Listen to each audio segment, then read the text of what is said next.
بسم اللہ الرحمن الرحیم۔ السلام علیکم ورحمۃ اللہ وبرکاتہ۔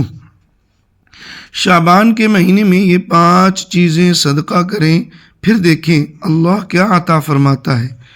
ناظرین کرام، کیا آپ جانتے ہیں وہ کون سا مہینہ ہے جس میں اعمال آسمان پر پیش کیے جاتے ہیں؟ کیا آپ جانتے ہیں وہ کون سا مہینہ ہے جس میں حضور صلی اللہ تعالی علیہ وسلم کثرت سے روزے رکھتے تھے؟ جی ہاں، وہ بابرکت مہینہ ہے شعبان۔ آج کی اس ویڈیو میں ہم آپ کو بتائیں گے شعبان کے مہینے میں کیے جانے والے وہ 5 صدقے جنہیں اگر سچے دل سے دے دیا جائے تو پھر دیکھیے اللہ کس طرح رزق، صحت، اولاد اور سکون کے دروازے کھول دیتا ہے۔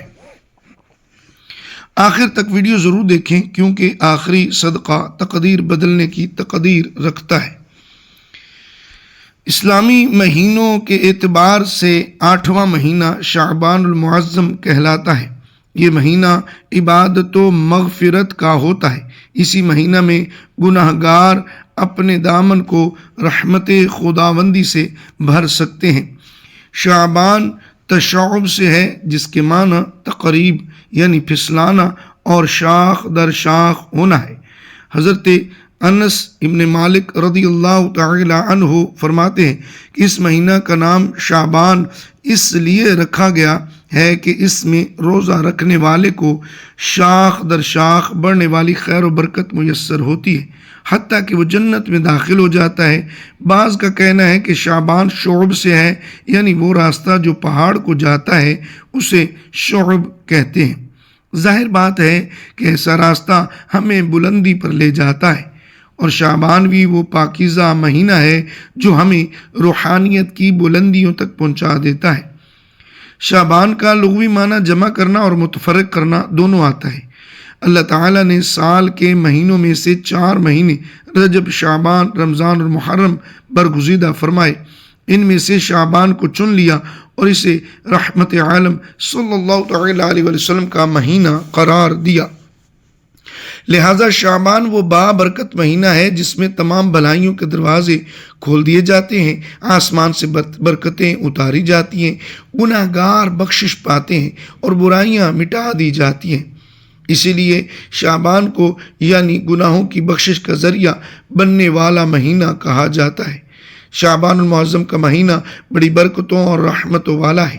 یہ وہی قابل احترام مہینہ ہے کہ جب رجب المرجب کا چاند نظر آتا ہے تو نبی کریم صلی اللہ علیہ وآلہ وسلم یہ دعا فرمایا کرتے تھے، الہی رجب اور شعبان میں ہمیں برکت دے اور ہم کو خیریت کے ساتھ رمضان تک پہنچا دے۔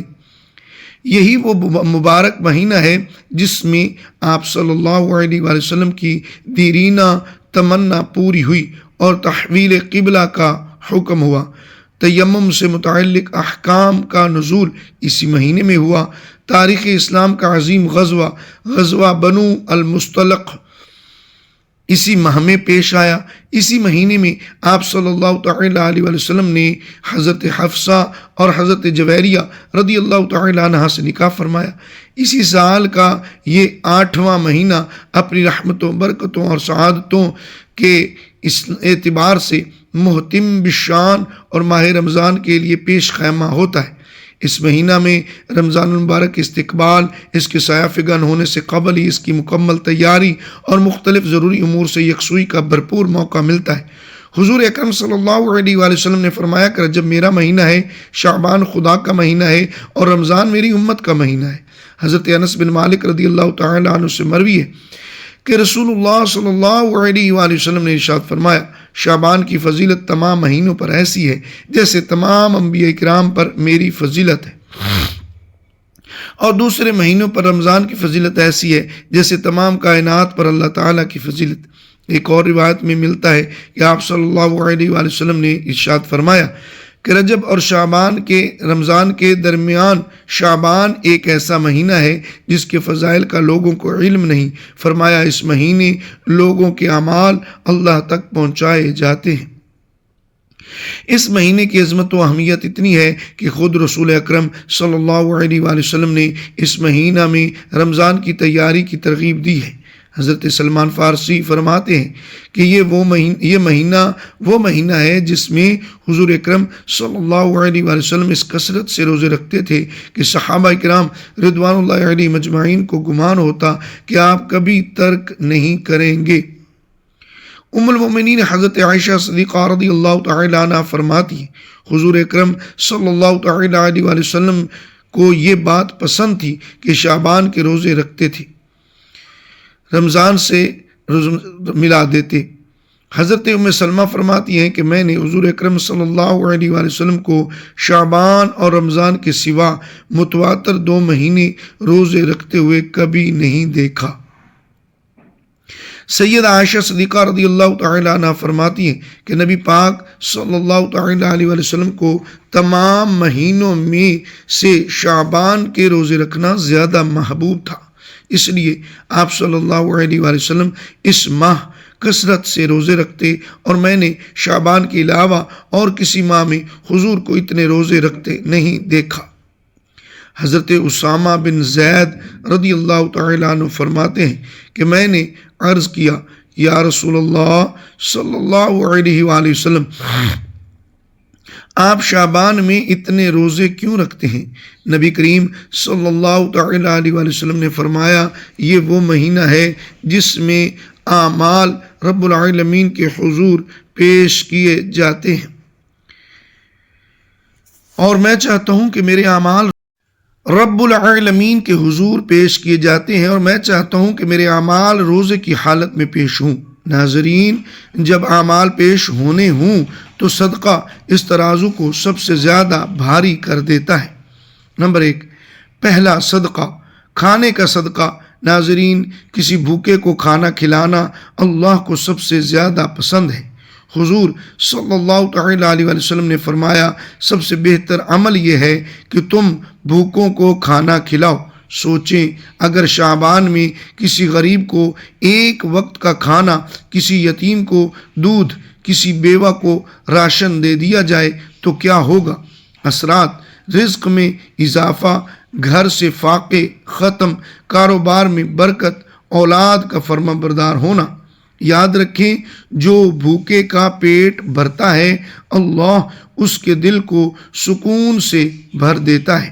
دوسرا صدقہ، پانی کا صدقہ۔ ناظرین کرام، پانی وہ نعمت ہے جس کی قدر ہمیں پیاس لگنے پر ہوتی ہے۔ حضرت سعد بن عبادہ رضی اللہ تعالی عنہ نے پوچھا یا رسول اللہ صلی اللہ علیہ وآلہ وسلم، سب سے افضل صدقہ کون سا ہے؟ آپ صلی اللہ علیہ وآلہ وسلم نے فرمایا پانی پلانا۔ شعبان میں پانی پلانا، مسافر کو پانی دینا، کولر لگوانا، کنویں یا ہینڈ پمپ میں حصہ۔ اثرات، بیماریوں سے شفا، اولاد کی حفاظت، قبر میں ٹھنڈک، حساب میں آسانی۔ ناظرین، یہ وہ صدقہ ہے جو قبر تک ساتھ جاتا ہے۔ نمبر 3، تیسرا صدقہ ہے علم کا صدقہ۔ حضور صلی اللہ تعالی علیہ وآلہ وسلم نے فرمایا جب انسان مر جاتا ہے تو اس کے اعمال بند ہو جاتے ہیں سوائے 3 کے، صدقہ جاریہ، علم نافع، نیک اولاد۔ شعبان میں اگر قرآن پاک ہدیہ کر دیں، دینی کتاب دیں، کسی طالب علم کی فیس ادا کر دیں، کسی بچے کو پڑھنے میں مدد دیں تو یہ صدقہ قیامت تک آپ کے نامہ اعمال میں لکھا جاتا رہے گا۔ اثرات، نسلوں میں ہدایت، گناہوں کی معافی، مرنے کے بعد بھی ثواب۔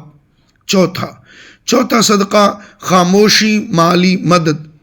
ناظرین، سب سے طاقتور صدقہ وہ ہے جو کسی کو پتہ ہی نہ چلے۔